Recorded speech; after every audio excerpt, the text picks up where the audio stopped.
हनुमान मंदिर में हम हैं और इस वक्त हमारे साथ बातचीत करने के लिए संजय सिंह सर हैं, उनसे बातचीत करते हैं। सर, अरविंद केजरीवाल जी को अंतरिम बेल मिल चुकी है, बाहर आ गए हैं, चुनाव प्रचार अब जोर शोर से होगा, कार्यकर्ताओं में एक अलग उत्साह आपके देखा जा रहा है, क्या रणनीति आगे की? देखिए, आज महाबली भगवान बजरंग बली जी का दर्शन करने के लिए केजरीवाल जी अपने परिवार के साथ आ रहे हैं और हम सब लोग यहाँ प्रार्थना करेंगे कि हनुमान जी हम सबको शक्ति दें, केजरीवाल जी को शक्ति दें कि भारत के लोकतंत्र की रक्षा के लिए और तानाशाही के अंत के लिए वो पूरे देश की जनता को जगाने में अपनी भूमिका को निभाएं।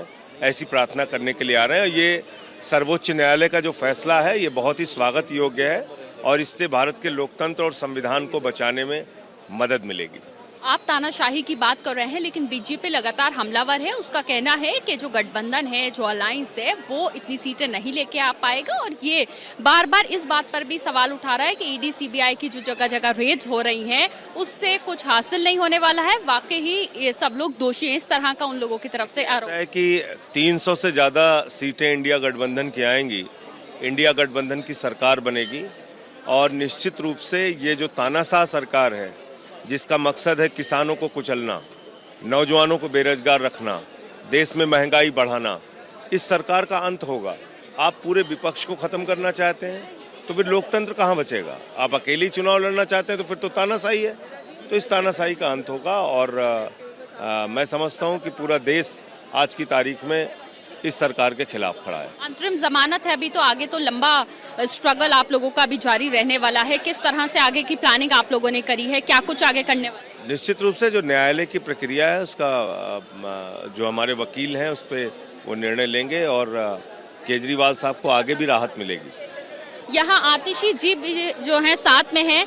आतिशी मैम, अगर एक सवाल आपसे भी ले लें कि आगे की रणनीति आप लोगों की क्या, क्योंकि आप अरविंद केजरीवाल जी आ गए हैं, क्या पार्टी कार्यकर्ताओं में, नेताओं में एक अलग जोश जो है वो देखा जा रहा है?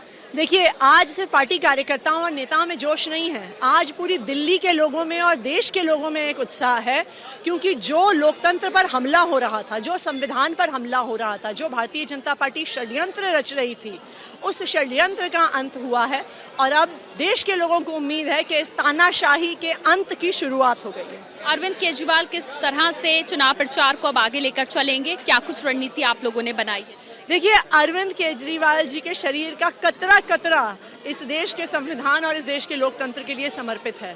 तिहाड़ जेल से बाहर कदम रखते ही उन्होंने सबसे पहले तानाशाही के खिलाफ अपनी लड़ाई के बारे में बोला है और उस लड़ाई को जारी रखने के लिए अपना संकल्प देश के सामने रखा है।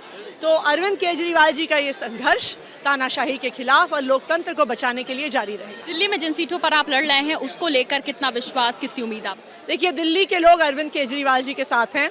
उनके जेल में होते हुए भी दिल्ली के लोगों ने मन बना लिया था कि अगर केजरीवाल जी नहीं है तो वो खुद आम आदमी पार्टी के लिए प्रचार करेंगे। बहुत शुक्रिया बात करने के लिए। तो आपने सुना आम आदमी पार्टी के नेता संजय सिंह और आतिशी, उनका कहना है कि अभी फिलहाल चुनाव प्रचार बढ़ चढ़कर होने वाला है क्योंकि अरविंद केजरीवाल बाहर हैं और ये उनका फर्स्ट रिएक्शन है और अभी कुछ देर में हनुमान मंदिर अरविंद केजरीवाल पहुंचेंगे जहां पर उनके नेता जो है वो पहुंचना शुरू हो चुके हैं। कैमरा पर्सन मनीष खेर के साथ मदीहा, कानेवी न्यूज़ दिल्ली।